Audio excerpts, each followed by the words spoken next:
Hello, and welcome back to another episode of Imperfect Marketing. I am your host, Kendra Corman, and today I'm very excited to be joined by James Hipkin. Since 2010, James has built his clients' businesses with digital marketing. Today, he's passionate about websites and helping the rest of us understand online marketing because digital marketing has almost replaced marketing in people's vocabulary, right? His customers value his jargon free, common sense approach. He explains the ins and outs of digital marketing in ways that make sense. James is also the author of Journey to Success, a book on, hang on, I'm pulling it up. I have the book Digital Marketing for Small Business Owners, right? That just came out earlier this year in February. So really excited to have you, James. Thanks so much for joining me. Kendra, it's my pleasure. I'm looking forward to our conversation and I'm looking forward to hopefully sharing some value for your audience. Great. So let's go ahead and just jump right in, right? So your background has been in building large campaigns for large companies. What do you see being the major difference between the success that those large companies find with their marketing and the small business owners you've been helping since 2010? Well, it's a great question, and it really gets to the heart of both the problem and the opportunity. When we're building campaigns for large brands, I worked on the campaign that launched the original Apple iPod, for example. We spent months working through the strategy. Before any conversations about execution, getting the strategy focused in and nailed down, truly understanding who the audience was, understanding what problems they were trying to solve, understanding how we were going to go about solving that problem is the key thing to a successful marketing program. The executional elements fall out of that. And what typically happens with smaller business owners is that it's the inverse of that. They'll spend all of their time trying to figure out how to create posts for social media or emails or whatever it might be, and might give lip service to strategy. And that, I think, is the biggest challenge with marketing programs. It's also the biggest opportunity because, I've never met a dad joke I can't get by. The two hikers in the woods and they run across a bear. And the one hiker says to the other hiker, "We'd better run." And the second hiker says, "Oh, you can't outrun a bear." And he said, "I don't need to outrun the bear. I just need to outrun you." Right? And My husband says that one all the time. All the time. I hear it. I think I heard it like yesterday. well, but it's a classic. And with a small business owner has the opportunity. He doesn't have to compete with the big brands. He just needs to compete with other people in his sector. And it doesn't have to be the most brilliant thing in the world. Just needs to be a little bit better than everyone else. And where does that competitive advantage come from? Understanding strategy. So I like how you ended that, understanding strategy, because I don't know about you, but I find quite often people don't understand what strategy is. They view strategy as tactics Right. because they don't know any better. So how do you explain to your small business clients in a way that they understand what strategy is? What are they looking at? Well, typically I'll try to push the conversation a little bit higher. We'll have a conversation around, okay, what's the primary objective of your website? Objective. And they'll give me a litany of things that they want the website to do. And we'll have a conversation about the definition of the word primary. There can only be, and eventually they'll settle in on conversion. It's almost always wrong. It's just one of the controversial things that I will say. But the primary objective of most websites is not conversion, it's confirmation. Because if you think about strategy is the means to the end, the objective is the end and strategy is the means, you need to understand who your best customer is, what they're like demographically, what their characteristics are, what is the problem that they are trying to solve, and then what is the gain that they generate from working with you. And the other half of that coin, and the piece that's often missed altogether, is what's the buyer's journey? What is the event that triggers their interest in the category? What is the process they go through when they're doing their research or their consideration around how they're going to solve their problem? What are the decisions and obstacles they need to overcome when they're prospecting, when they've got 2 or 3 different choices to pick from? And then what are the motivations and the questions that are involved at the decision point? Those things are going to be different as they move through their journey. So the website isn't the end of the process. It's usually partway through. So when they're arriving at the website, they're in a mindset of, I have this problem I'm trying to solve. Does this business, this person, understand my problem? So Okay. that's why the primary objective of the website is confirmation. You need to confirm in the mind of the person who's arriving there that you get them. And Now, I can confirm that several of my clients, business to business, if they sell through, we'll call it pitches and stuff, and conversion isn't necessarily a big piece of their business. It's not online sales. Number one page most visited is the team page. Who's on the team? Who are the people? They're confirming their expertise and stuff even before they make a phone call to them, right? right? And So if it's not the team page, it's the About Us page. Yep. If it's not the team page, it's the About Us. Yes, exactly. So number one page will be the home page. Number two will be team, About Us, something along those lines, because they want to confirm that Right. you are who you said you were, or that you get them, right? That you have the experience to work with them. I love talking about that as confirmation. Right. Then I really liked how you're talking about the journey. Mhm. I don't think enough people pay attention to the customer journey because it takes time. What is it that drove them to your site? What is that initiative that I think a lot of people, and hopefully none of you listening, think that the reason people bought from them, and I've heard this numerous times, which is why I can say I think this. The reason they bought from me is because it was time. Mhm. No. Nope. Nope, they're not spending $10,000 plus dollars on a service that you provide because it was time, right? There's something that caused that, and you really have to understand where they're going. Now, I usually recommend people talk to their target audience. They talk to their Mhm. ideal clients and find out what drove them or what they're dealing with or what those problems are so that they can word it in a way that relates to them. Mhm. What do you recommend for your clients when they're trying to figure all of this out and where they are in the journey and what's driving them to the next step? I do the same thing. I, pick up the damn phone and call them, right? Yes. But there's a distinction here that I think is important and that we can explore. If for most businesses, Pareto's principle applies.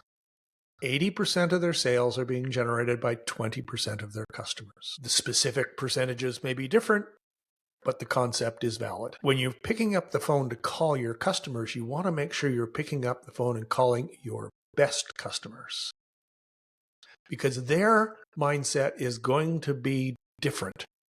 They are likely heavy category users. They're more knowledgeable. They're more experienced. They're more invested in the decision-making process. They require a different level of conversation. The other 80% of folks who buy occasionally, etc., you're going to get them anyway. But where you want to focus your marketing effort is when you understand who your best customers are and you craft your marketing to resonate with their issues, you're much more likely to attract other people like them. So that distinction is really important. It's not just about picking up the phone and calling folks, it's picking up the phone and calling the right folks. Yes. And I would add to that, define best customer, because Your best customer might not be your biggest dollar customer. It Mhm. could be your most profitable. It could be the one you enjoy working with the most. It could be, you have to define what that is. And again, that 80/20 rule still applies no matter what you're using as the defining factor, right? Whether it's profitability, whether it's revenue, or if it's just enjoyment, right? Right. I think that fits usually. Usually. And the other thing is that a one-off sale, even if it's significant, that only happens once in a blue moon, there's no, I mean, past behavior is predictive of future behavior. There's an old direct marketing concept called RFM. Are you familiar with RFM? Oh, yeah. I haven't heard it. RFM is an acronym. It comes out of the catalog industry. It's recency, frequency, monetary.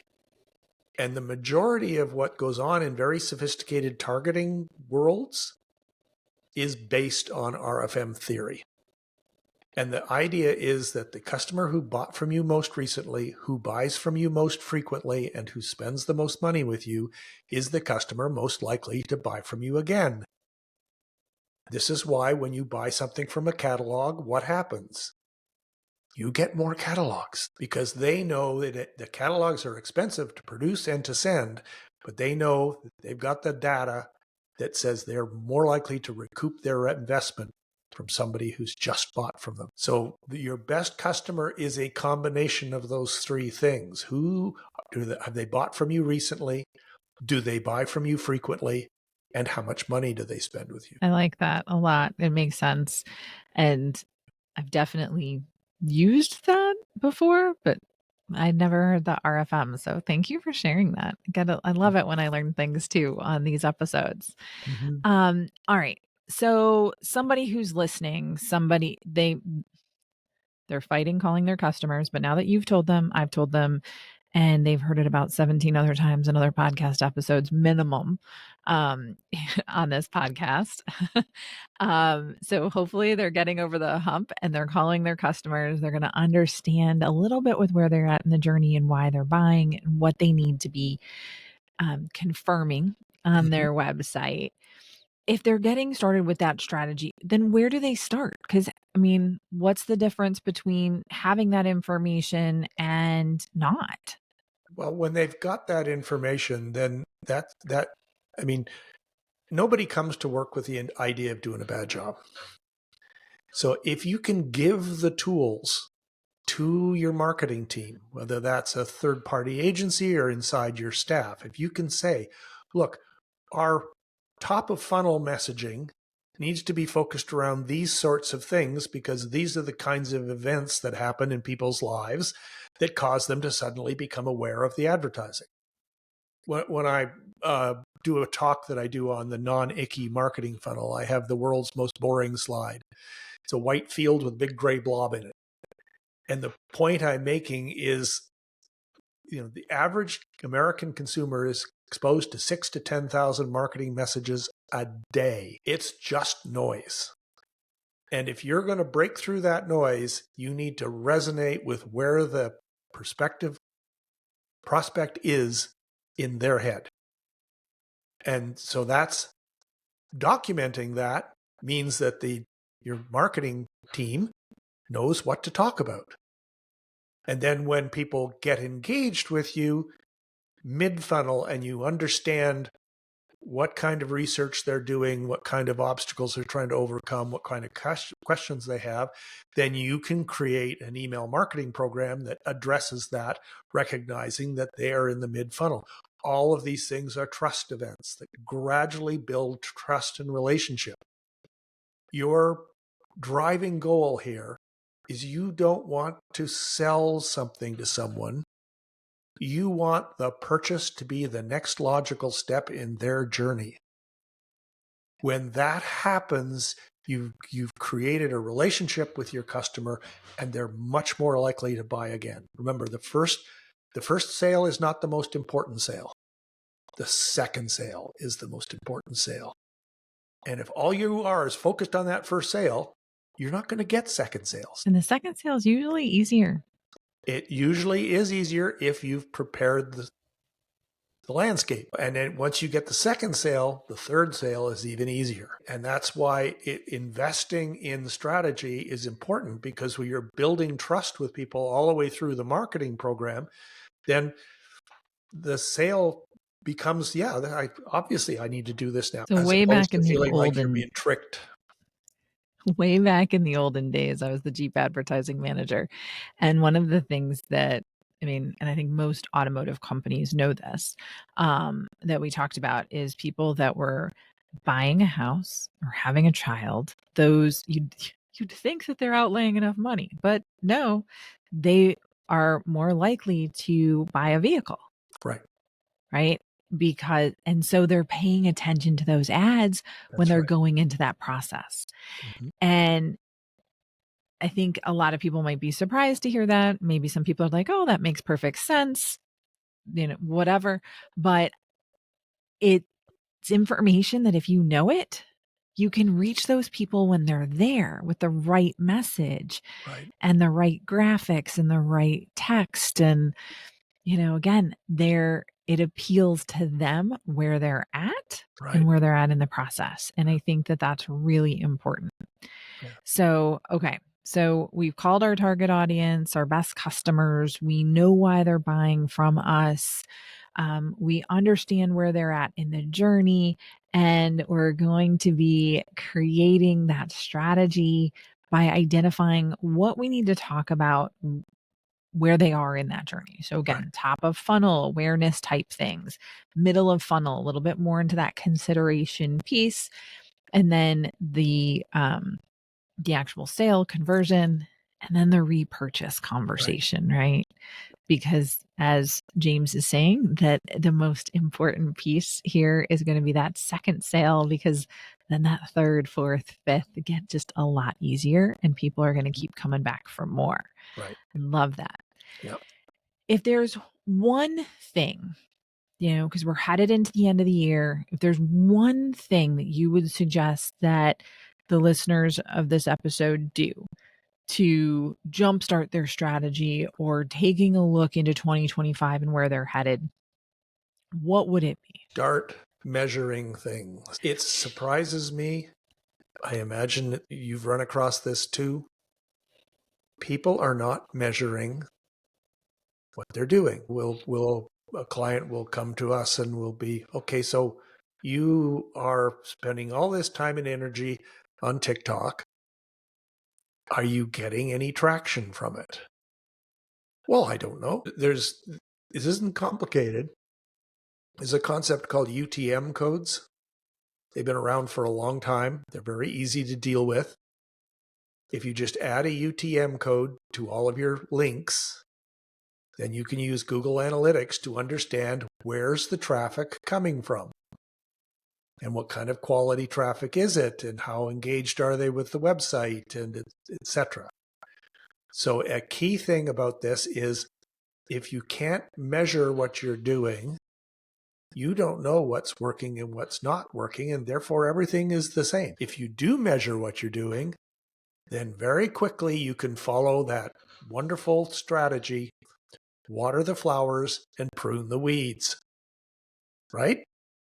But you have to know which is a flower and which is a weed.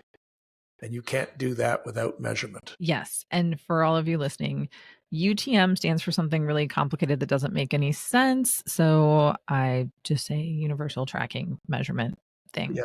but that's not what it stands for. Just so It's y'all know, you can just, urchin tracking yeah, metrics.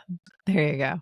And then, but I just rename things when I don't like it, when I look them up and they don't make sense. It is free to create one of those. Yep. Just type in Google, create UTM, Yep. and it will tell you how to do it. And And it's, they actually offer it. yeah, not And then hard. Google Analytics, also free. Yep. Okay. So there's no excuse not to have those two pieces for any campaigns that you're running, any posts that you're doing. Even a lot of social media schedulers will allow you to put in UTM codes for each of the different tracking pieces on the different platforms that you're doing. So just because you're having fun learning some TikTok dances, good for you, doesn't necessarily mean that it's resulting in sales. Right. Or even So, traffic to your website. And yeah, at the end of the day, that's the way I'll describe UTM codes, because I often talk about this and I'll often get that sort of deer in the headlights. My God, what is he on about? If you've seen a URL and it's got all this long stuff at the end, but there's right after the domain, there's a question mark and then the long stuff, all that stuff after the question mark is a tracking pixel. Amazon does it, all of them, Facebook does it, they all do it. You can use that same advantage and put your own tracking pixel in there. And then when traffic comes to the website, Google Analytics goes, oh, here's information about this visitor. And they will stream that off. So instead of it just being unrecognized source, it'll tell you, is this came from Pinterest. This was the campaign. This was the you can get right down to a lot of detail. There are 5 different aspects to the UTM code. So it's not hard to do, and it makes a world of difference if you actually can track what's working. love it. So start tracking if you're not already. Take a look at the tracking if you have been tracking and analyze what's going on.